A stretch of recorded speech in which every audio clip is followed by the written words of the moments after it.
Welcome everybody. And as I mentioned before, I don't know if I'm not sure if everyone's in the room, as it were, but if you want to enter and chat, then anytime, just feel free, of course. Or if you prefer to just listen, then that's great too. It'd be lovely to obviously hear from you. But if you just want to focus on what I'm talking about and doing some actual writing, then that's wonderful too. So I am Joanna Lilley, and as I've said a few times, I'm up in Canada, so it's the morning for me. It's really lovely to be here with you. I had dreams. I don't know when I gave up the dream, but I had dreams of being there in person, and then for this, and then of course the whole thing switched to online, which was very sad, but also very wonderful. So it meant we can all still connect in this weird new way. So I'm going to talk about writing about extinction, but I've also got some writing exercises as well, as it is a workshop. And I'm going to read some of my own poems as well, which feels a bit weird to do. And I just forgot to turn my email off, so I'm going to do that because that's going to be really annoying. Sorry, it's because I was emailing those files. Bear with me again. We don't want those pings. Great, okay. Yeah, so I am, because I wrote a whole book, this book on the slides, and Kat, I don't know if you can hear me, but can anyone see me right now, or can they just see the slides? You can see both? Yeah. Okay, great. I've just realized I'm holding up my book, but it might be completely a foolish thing to do. So I wrote a whole book of poems about extinct animals. So even though this is a workshop and it feels a bit weird to read my own poems during a workshop, I am going to, just because I want to talk a bit about how I got to the poem, in case that's interesting. And then if you have questions or anything at any time about anything, please do feel free to ask.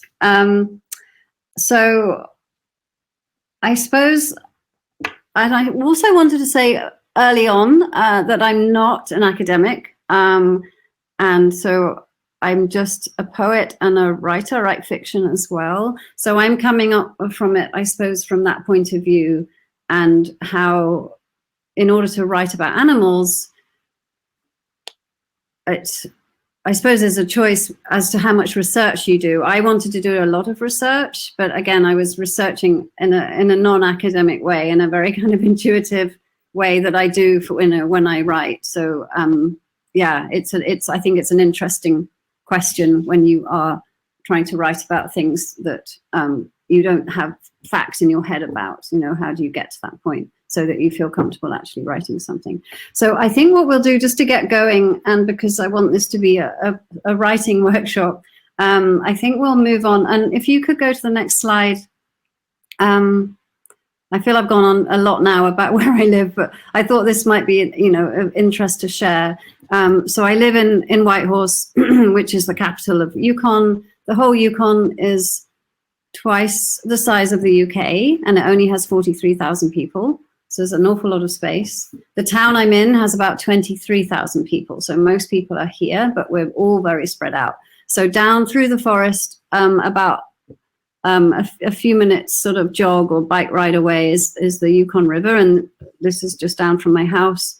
This is my crazy dog, Pepper, who's partly husky. And what I really want to do is give a land acknowledgement. So I'm very grateful for living on the traditional territories of the Kwanlin First Nation and the Tahan Quachin Council.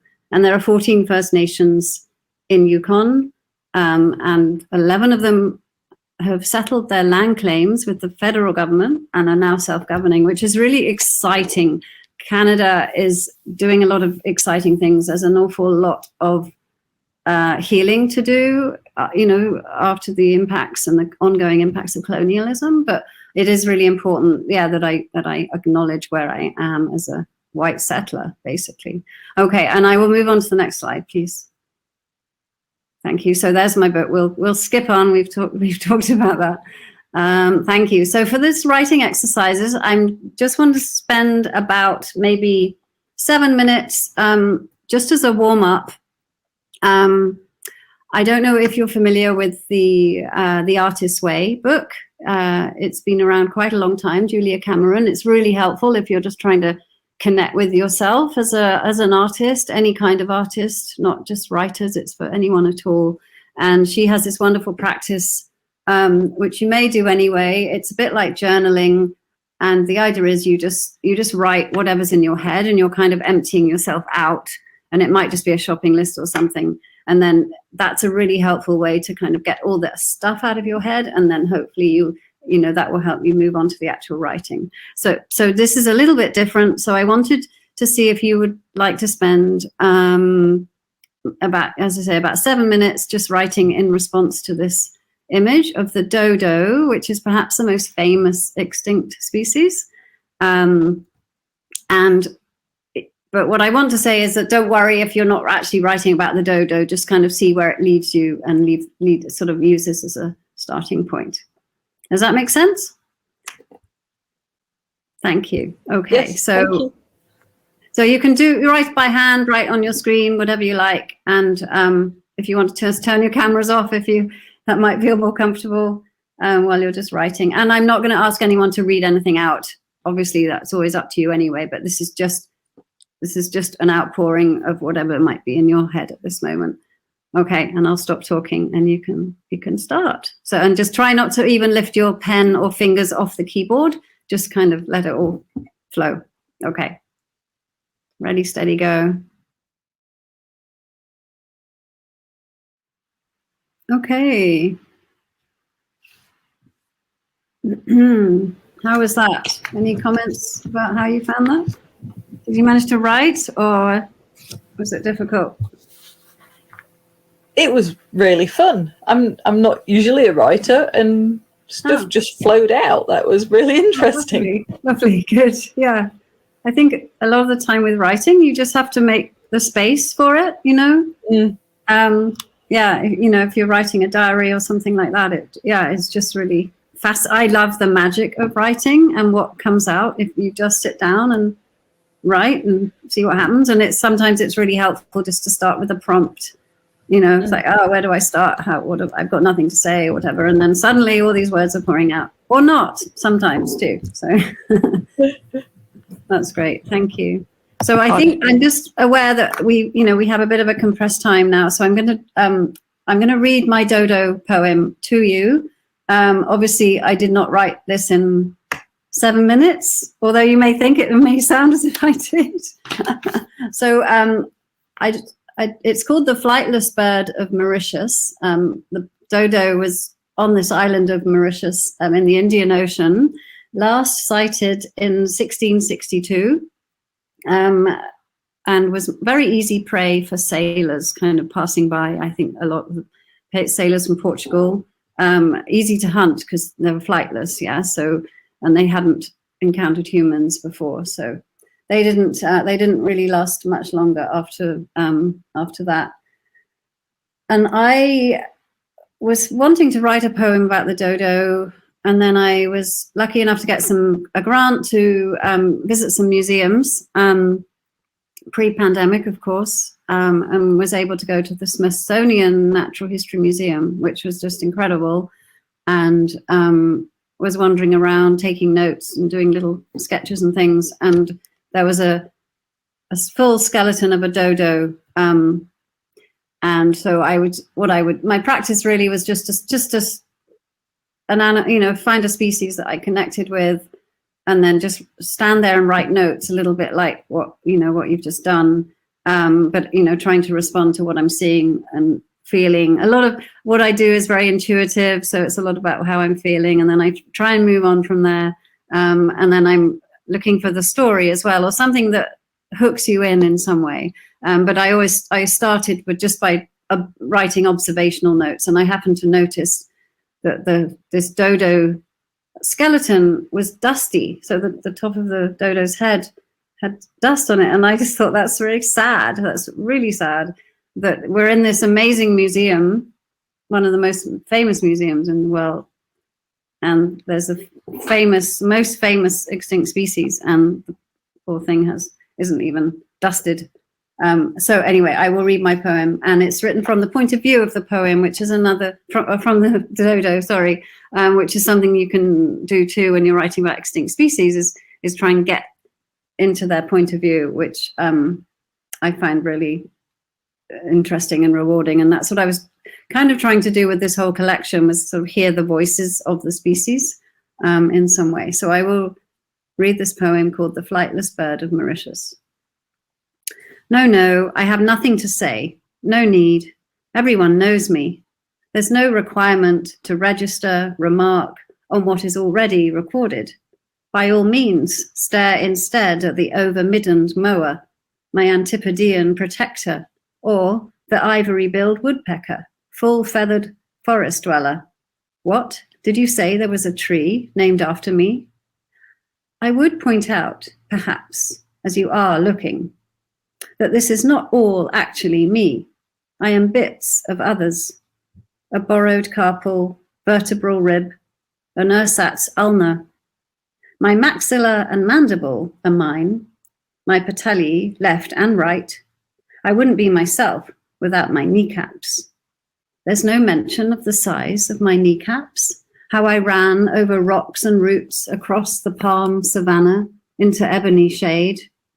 Such injustice, necrotic silence.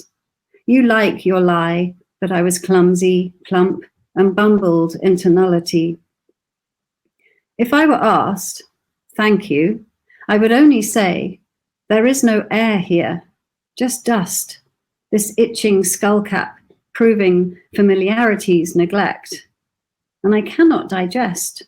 I cannot form flesh to cover this ghastly cage. I need my gizzard stones. No one thought to pick those out of the mud on my hot island when they dug up my bones. You are not the only ones who need tools, who, without them, would be as obliterated as me. There you go, a dodo poem. Could I have the next slide, please, Kat, if you're still with us? Can I just say that was really lovely, and I absolutely adore that you noticed it has kneecaps, because most birds don't, and you have to look really closely to find them. Right. Yeah, and apparently they're quite distinctive, and I didn't until I started reading up about the dodo. I mean, yeah, I just didn't know about that. Yeah. And this poor skeleton was all made up of bits of other dodos, which you don't realize until And I love that no one had thought to pick up the gizzard stones. It had never occurred to me either. No. But yeah. There you go. Yeah. Thank you. So I mentioned not an academic, and I will stop saying that, but I really am interested in writers who write about writing, and there's a whole book, which I was very lucky enough to have an essay in, called Writing for Animals. A little picture of it there, published in Oregon, Ashland Creek Press, who specialize in books about animals, ecology, and so on. A really great little press. So they published this book, and if this is something you're interested in, it's a whole book of essays by writers and like people like me, and then academics as well, who are writing about how we can write about animals. So it's really a great book. I really recommend it if it's something you're interested in. And I'm not going to read out all these slides here. I just wanted to give you some little kind of snippets and things. But yeah, in one of the essays, Kip Wessel takes this holistic approach and talks about, I mean, this is kind of obvious. If you're interested in writing about animals, I think this is obvious, but maybe if you aren't, if you haven't really thought about it, then maybe it isn't. But of course, each animal, bird, and reptile, I'm just reading out the words in bold there, of the world has a life force and personality all of its own, so, and as Kit points out, we live with dogs, we live with animals, and we know that they're personalities, and we know they're sentient and multifaceted. Another thing I'm trying to do, which I wish I had done more in this book of poems, is refer to animals as they, if you don't know their gender, rather than it. I'm really just trying to kind of, change my language, because I think that's really important too, and helping us realize that we're animals too. They're non-human animals and we're the human animal, and that's just so crucial. And obviously the yeah, everything's happening in Glasgow right now. And I think this is all kind of just helps us if we can change our language a little bit to help us connect more and realize we're all part of the same planet. Could I have the next slide, please? Thank you. So this is another essay, Rosemary Lombard, and she is pointing out how we can connect with animals. And just like us, they have gestures, vocalizations, scent, postures, eye, people change, and all of those things that we have as well. And of course, we know that their senses are often much more developed than ours are, which I always find amazing. Even out with my dog, I feel as if she's experiencing the forest, just out here behind my house in such a very different way from me. And I imagine her pitying me for missing out on all those amazing scents that I have no idea about. And the next slide, please. I feel like Chris Whitty, of course, And this is something from my essay where I try to go through a process of how you can connect with another species. Ideally one that you can see in front of you, but it might be that you find a YouTube video or something like that, and there's some incredible and heartbreaking videos of species that are now extinct. Obviously more recent species like the heath hen. You can see the heath hen, just scratching around, and it's just amazing to watch that and realize this is it. They no longer exist. This is all we have. And the Tasmanian tiger as well in a zoo. Anyway, so yeah, if you can't connect with the species in 3 dimensions, then there's an amazing resource online, of course, as we all know. And I think this would work for that too. So what I'm trying to suggest is just go into an ultra intuitive space and think about, so, like I say, I've just bolded the sort of the key points here. You find an animal and then you watch them, and then you just kind of physically try to relax your body. And it's almost like meditation or mindfulness. Loosen yourself. And then I described it as softening the space between you and the other creature in some way. And, remembering that your molecules are all in the same sort of time and space.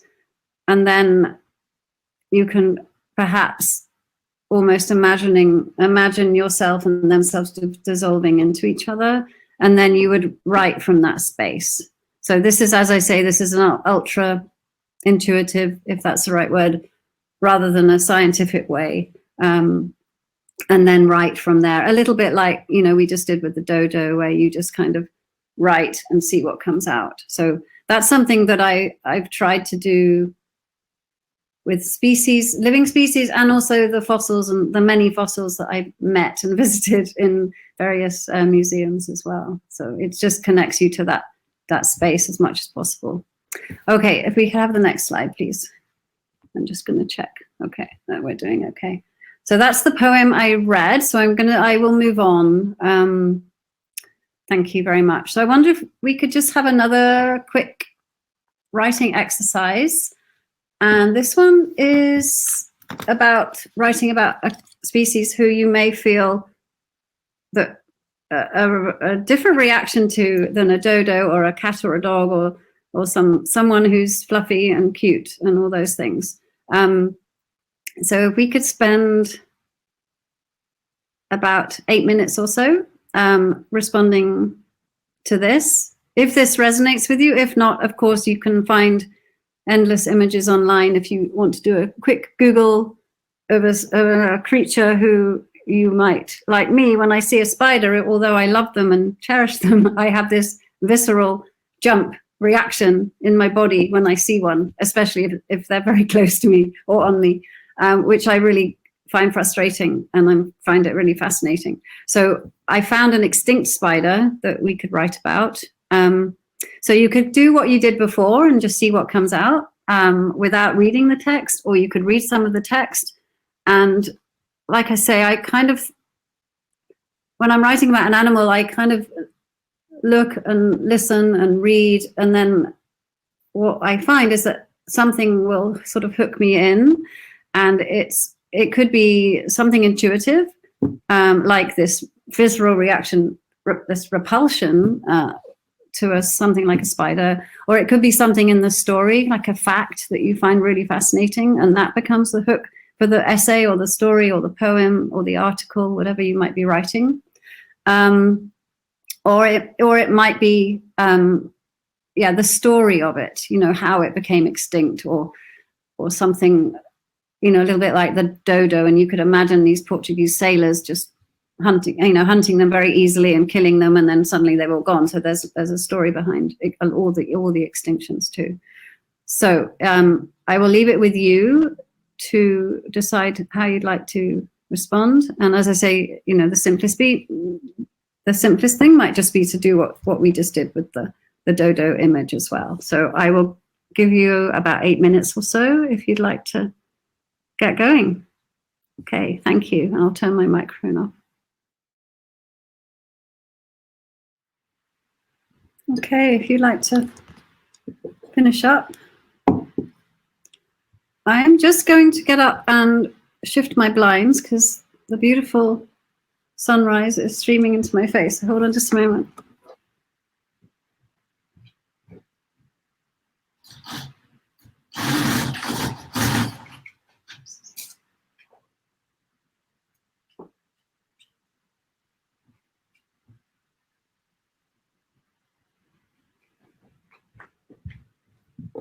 Okay, thank you.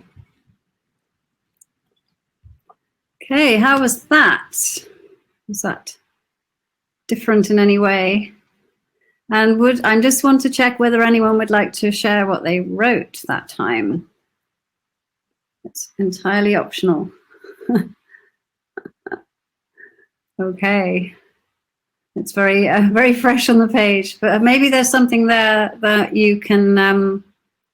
What I like to do when I do that kind of writing, just a sort of outpouring, you can go back to it and see if there's some kind of fragment or sentence or idea in there that you might want to take into something else. It's a really helpful way just to generate ideas. Or there may be something that as you were writing it, you kind of, or this whole other dimension kind of opens up inside your head, and that might be something you return to. So it's quite good to hang on to these kind of writings that we do, and just, keep them handy in case it stays with you. So I'm going to read another poem, and this one's about the short-faced bear, who was in existence, lived from about, and I have to always check because I don't remember all the facts, lived from about 1.8 million years ago up until about 11,000 years ago. So was around for an awfully long time, and was very, very huge bear, about 1.5 size the times of the Kodiak bear, which is about the largest bear around now. So pretty massive. And so one of the reasons I wanted to write a poem about the short-faced bear was because I was lucky enough to be able to go into the local fossil laboratory here. That's just really like a warehouse, obviously a very organized warehouse of the fossils that are found in Yukon here. And they let me just go in, again, this was pre-COVID, and touch them and take photographs and write notes and so on. So I came across a short-faced bear fossil and wrote my notes, and then that kind of stayed with me. And then I ended up wanting to write a poem. And I was trying to write some poems about Yukon species as well that would have been around here in this part of the world. And the short-faced bear was very common apparently in the California region, and interestingly so came up, obviously was up this way. I'm up next to Alaska, but the short-faced bear didn't cross the land bridge that used to exist between Alaska and Russia, the Bering Land Bridge, which was interesting.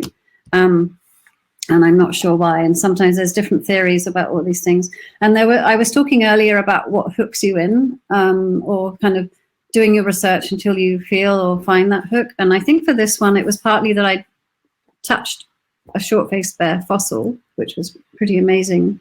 Because again, in museums, you can see so much, but you can't touch, you can't touch. So it's a slightly different experience. And also, it was really interesting because of it seems as if humans and short-faced bears did encounter each other. And there's some potential evidence that humans used short-faced bear bones to make into tools to kill short-faced bears. So I kind of, and I imagine that happened or even happens rather a lot. So you're using the animals itself to kill its own kin, which I found quite horrendous. And there, and so, that was what drew me into writing a poem about this. And also for me, it was a bit of a challenge because the short-faced bear, sort of a carnivore and a scavenger, and I follow a vegan diet. So I'm always very fascinated with how much empathy I have for these animals, even though I feel I live in a very different way from them. So this is another poem written from the point of view of the species, and this is just called Hunger. I snort and suck the air for distant carcass stench to quench my craving. I run as far as Sundrop, as far as Mammoth, slick and spilled. I mark the huddle feast, do not slow my persistent pace. These stocky cats will see me, barge back to let me in and rip, or I will swipe their bites across this stiff savannah. For I must shove my muzzle in corpses, crack and fissure, stolen bones, or kill and eat a cub or kit a day. Such frequent fueling serves me. Now I myself am prey and must run from as well as to. I have watched my kin split by a sharpened part of my own bones, my own flesh yanked into skinny, glabrous mouths. And it's funny, when I read that poem and I used the same word savannah that I use in the Dodo poem. And I always cringe when I hear myself repeating a word. There are certain words, especially in this, because I'm writing about animals, that kept coming up. And I always think, I wish I'd edited that out or found a different way to say that. When I read them side by side, it kind of jumps out at me. So you kind of never really stop editing, even after something's published. So I realized I probably should have moved on to away from the spider slide, Cat, if you're still with us. This is the short-faced bear, a beautiful rendition of this amazing long-limbed creature. And then if you could move on to the next slide, I did have my poem there because I feel that when I listen to poems being read, I love it if I can read them as well as hear them at the same time. I seem to have trouble just listening and taking information in. So I apologize, I wasn't quite synchronized there with my slides.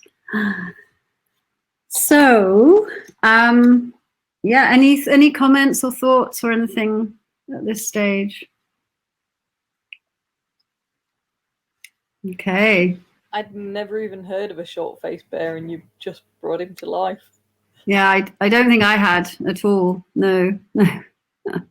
And in fact, the paleontologist working at the fossil laboratory, who was the one who let me in and roam around, was very happy when he realized I was interested in the short-faced bear and was writing a poem about them, because he felt they were kind of underknown and so that was quite funny.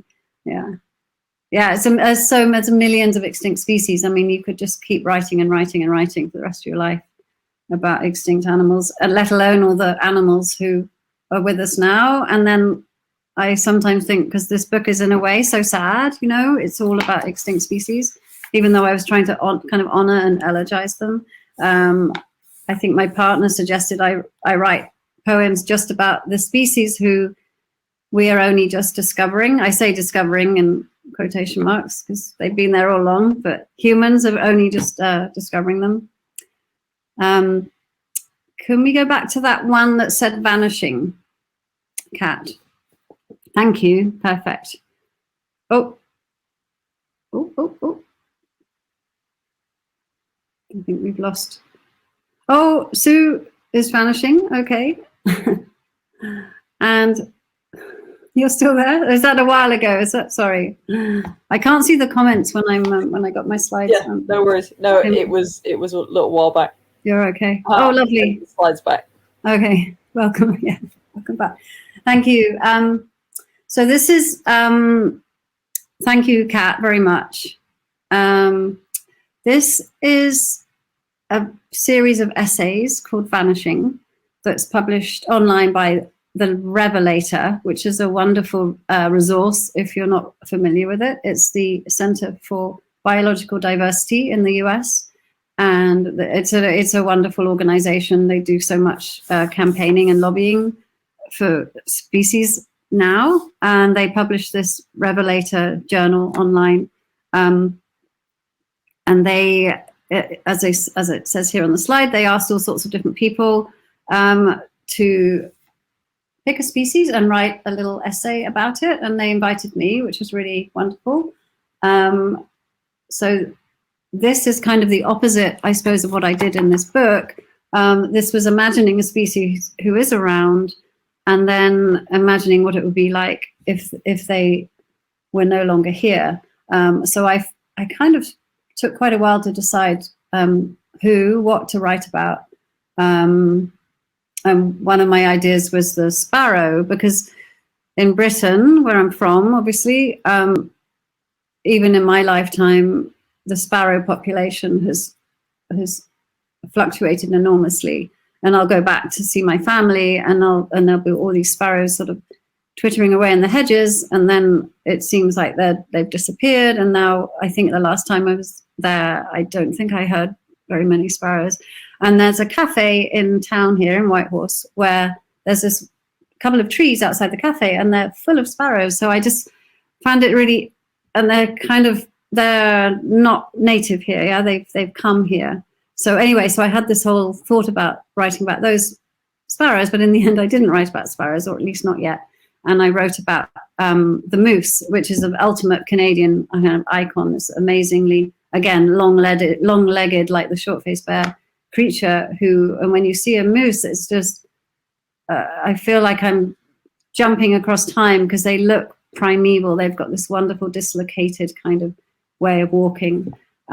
So I just, and when I moved into my house here, there was moose's antlers in the back garden, and we didn't know they were there when we moved in because it was February and there was a lot of snow. And as the snow melted, I saw these antlers appearing, and they had obviously been, they weren't found antlers, they were hunted antlers. So there's a little bit of skull attached to the antlers. And of course, for me, I'm anti-hunting. I'm foolishly living in the Yukon, whereas it's a huge part of the culture.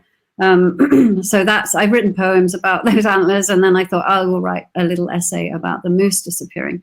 I'm not going to read it to you or anything, it's online, but it's this idea of reversing, I suppose, what this workshop is about, and imagining a species who we're very familiar with, like your cat or your dog, no longer exists, and how would that be, and what story could you tell about that? So that's another thing, if you're interested in writing about extinction or animals generally, that is a really interesting way of looking at it. And the essays are wonderful, and they're fairly short, and they're so diverse, and they're beautiful and heartbreaking.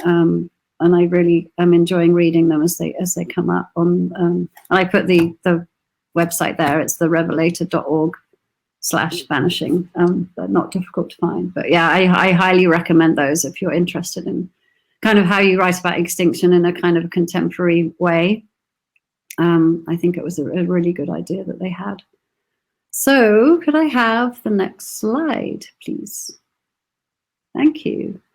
So I'm going to read another poem. I'm conscious of the time. Yeah, we've got a little bit of time. I'm going to read this poem, which is taking a different approach from writing from the point of view of the animal, like I have done with those other two poems. This is a Labrador duck. So a very ordinary duck who is no longer with us. And I'm just going to check my dates. So the last encounter with a Labrador duck was the 12th of December, 1878. So it's really specific. And this was a species I think it was online. I found this sort of species just by looking online, and there's all these lists of species. And for some reason, I have quite a few poems about birds as well, which I think is really interesting. And there's a beautiful book that I wanted to show you that you may well be familiar with. It's just gorgeous. It's called Ghosts of Gone Birds. And it's all different artists responding to the disappearance of birds. And it's absolutely beautiful. There was an exhibition, which sadly I didn't get to. Even Margaret Atwood, who is not known as a visual artist, created this beautiful image of a great auk, a knitted image. Anyway, but that's another book I really recommend, and really inspiring if you're looking for writing prompts. Because that's another thing I did, was respond to visual artists' representations of extinct species, and then you're kind of responding to their response. And in fact, that's the artist I must mention, and I should have written their name down more clearly, but there's a wonderful sculptor who sculpted massive bronze images of birds across North America. And one of those was this Labrador duck. And it's in this area where this last Labrador duck was basically hunted on that 12th of December date. It's in the area, and I really would love to go and visit that, make that pilgrimage one day. So I will read this poem. So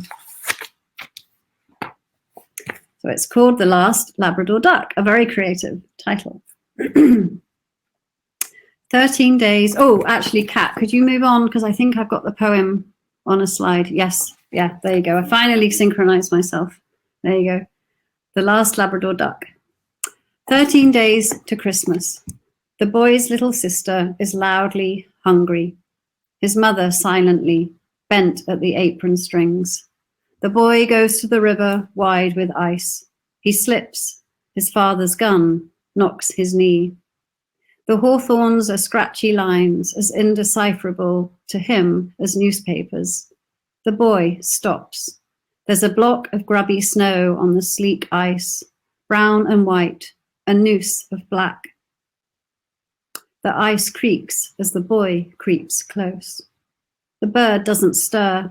Its eye looks closed. Until now, he's never wondered if birds sleep.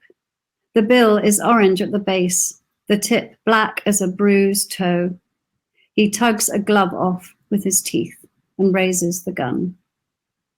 He loaded the right shot, and it goes straight through. He saved his mother a job. The wings aren't even unfolded. He's never seen Blackfeet on a duck before. He puts his glove back on. He touches the bill. It feels so soft, as if the bird is touching him back. He swings the bird home, gabbles it to the table his mother just scrubbed. She smiles, and he leaves her to it. He'll go tell Bob on Maple. At supper, it's awful, bitter as bark. He'd spit it out if they weren't so hungry. He coughs, a tiny feather drowned in his throat. That makes his sister giggle. His mother and his father laugh, until a knock at the door quiets them.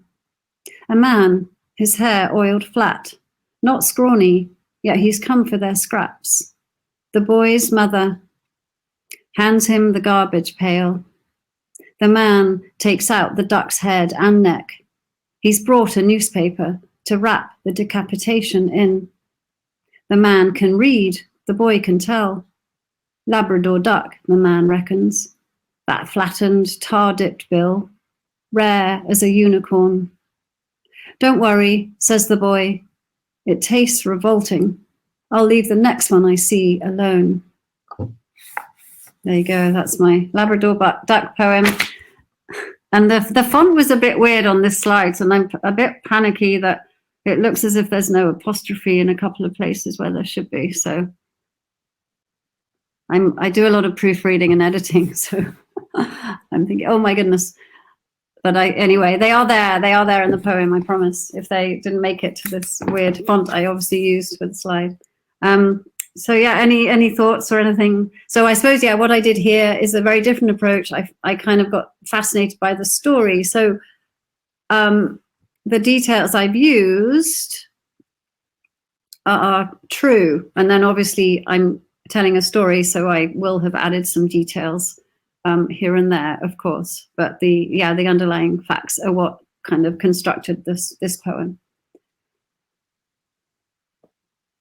And I'm aware I'm concentrating on poetry, but I think I hope what I'm saying works for all sorts of writing, because as I say, I write a lot of fiction and I like to write nonfiction occasionally as well. Or you might want to write as a journalist or as an academic paper or something like that, which is a whole world I'm really interested in, and how you merge the creative and the academic together, because I think they're very much obviously connected. Okay, if we could have the next slide. We're doing all right. Time. Thank you. So I'm not, I have another poem to read, but I just want to check in with you and whether you have any thoughts or questions or observations or anything at this point.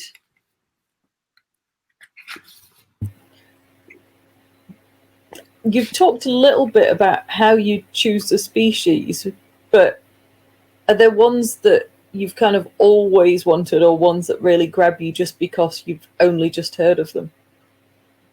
Yeah, that's a good question. I think probably both. Yeah, I mean, I had this idea for this collection very suddenly. I was on a writing workshop working on something else, and I just suddenly had this idea to write just about extinct species.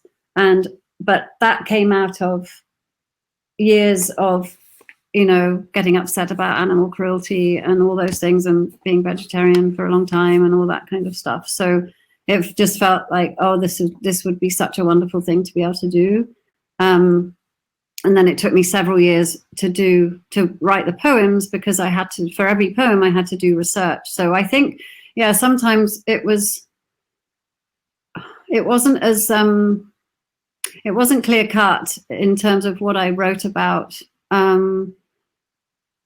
And I think I almost felt I didn't want to write about the dodo, because it's such a well-known extinct species, and what else can you say about it? And then I think kind of meeting the dodo in the museum helped me make that very personal connection. And another species that's very well known was the passenger pigeon. There were billions of passenger pigeons, and they became extinct because of humans shooting them and eating them and so on. And again, I thought, how do I write about such a commonly known? If you're interested in extinction, you're going to soon come across the passenger pigeon. And I ended up, again, I went sort of behind the scenes at the Natural History Museum in Regina in Saskatchewan, and was shown a passenger pigeon that they had there. And again, now I think, okay, I can kind of see this little bird who's really not very remarkable to look at, and yet there were billions of them, and they had their own culture and so on. So I don't know if I'm answering your question, but so I suppose I didn't have a list ready when I started writing the poems. I kind of waited to see what happened as I was researching, whether online or in museums or in zoos and books, and looking at other visual artists' work and so on. Yeah. And then, yes, a lot of these species I had not heard of, especially the more distant species at all, like the short-faced bear and so on. Yeah.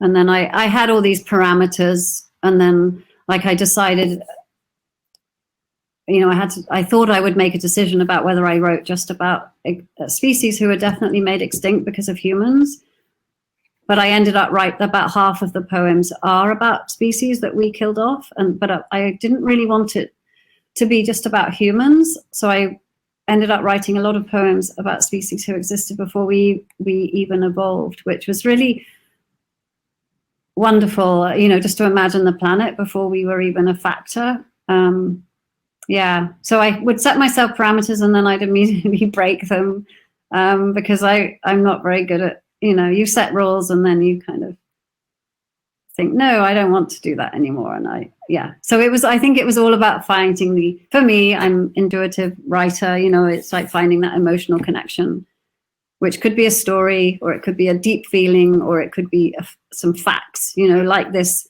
Labrador duck, very specifically 12th of December, 1878, the last, as far as we are aware, the last one was killed and eaten by this starving family,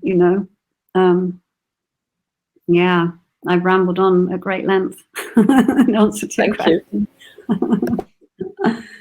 Can I ask you another question, Joanna? Yes, of course, yes. I'm loving everything that you're presenting to us today, and I really relate to a lot of your process, and I'm really curious about how proximity or visibility of different species plays into your process. And I ask that, I did a project a while ago working with different species that were in different kind of phases of extinction in a certain place. And I found it so interesting to reflect on. It seemed like some species or some individuals that I had an easier connection with, there was an easier path or a clearer path towards writing about them or creating art about them. And others were difficult to connect to, or I found that I had to think of creative ways to actually emotionally interact with them. And I've talked to other folks who have worked along similar lines, who have been challenged in that way, in terms of just when you're working with something that you can't actually have a tangible relationship with, how you navigate that distance. So I'm curious for you, and you've spoken to this here and there, but I'm curious if you have any other thoughts about that. Yeah, I think that's wonderful. I want to know more about your work. I suppose I was, in a way, lazy in the sense that there's so many species to write about that I would go with the ones I found a connection. I wasn't, although, some poems came more easily than others. And I was really desperate to write. I wanted to include Yukon or northern species, or species who would have been roaming in this area. The sun is creeping around my blinds, and I wanted to write about the Beringian wolf, and I'd written a poem that I was very much anthropomorphizing the wolf in some modern Vancouver, as it were, and it ended up being a poem more about eating disorders than the wolf. But I thought, well, that's fine, Anyway, and then the editor of the collection was saying, I don't think this poem really kind of doesn't really work. We don't need it, kind of thing. And then I was very determined. A lot of the time, I just went along with what she advised because she was fantastic. But for some reason, I wanted to, even though I hadn't obviously found the right connection with the Beringian wolf, I wanted to keep the wolf in the collection. So I ended up doing more research and working with the poem a lot more, and it completely changed. And then it made it into the collection, which was great. And so I ended up talking more about how the Beringian wolf managed to migrate down this corridor between the ice sheets down to oh gosh, Wyoming, I think. Now I have to check because I haven't retained every detail. And so it ended up being more based on the facts than this kind of other emotional kind of other direction that I'd gone into.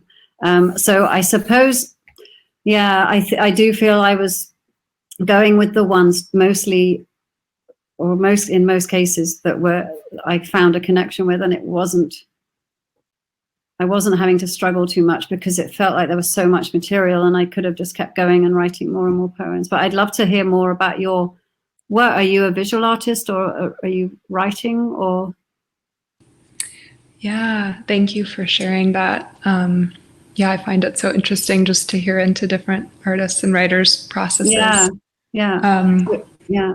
And you're working in what kind of art area are you working, or? I'm a visual artist and a writer, and the project that really has a lot of similarities to your work here is I'm also a scientist, so I studied shrimp trawler bycatch for years, and just being on the backs of these boats where most of what they pull up is discard of like hundreds of different species. So I worked with a poet for a while, and he wrote poems to different individuals, and I drew them. Oh, wonderful. And so it's, really beautiful to hear about your work and your process in doing that sounds marvelous. Connected work. Yes. Yeah, that's fantastic. Yeah, it's just, it's really interesting how we find that connection. And again, going back into times where there were no humans, and I have a poem about a kind of it's a bit like a hippopotamus. It's the Decimus stylus hesperus, and was very much a water creature. So that was easy because I love swimming and I love being in the water. Yet when I wrote the poem, I used all these anachronisms because I was using, I likened the spine to cotton reels, and I almost wish I hadn't done that. I wish I'd managed to find a way to stay just in that world, without any human intervention. But I feel, I was also imagining that this creature was looking over us now, had this view of time, so that it kind of made sense from that point of view. But anyway, I feel like I would like to push myself more to do what you've been doing. I would love to hear more about your work. Yeah, that's wonderful. I think it's 10:45. For me, it's 10:45, which whatever it is, I know that means the end of my workshop. 5:45 here. Yeah, 5:45. Yes. Time for breakfast here. My late breakfast. But thank you so much. Thank you. I'm sorry about all the technical stuff at the beginning. I will look out. So, Maria and Sue, are you both giving workshops in this event, or? I'm not. You're not? Okay. Well, just appreciating others. Okay. Well, I will. Yeah, I'll look out for your workshop, Sue, and I'll look out for both of you online as well. Yeah. Okay. Thanks so much. Great to virtually meet you. Yeah, it's really lovely to connect with you. Yeah. Yeah. Thank you so much, Kat, for helping with the slides. I'm really grateful. And thank you.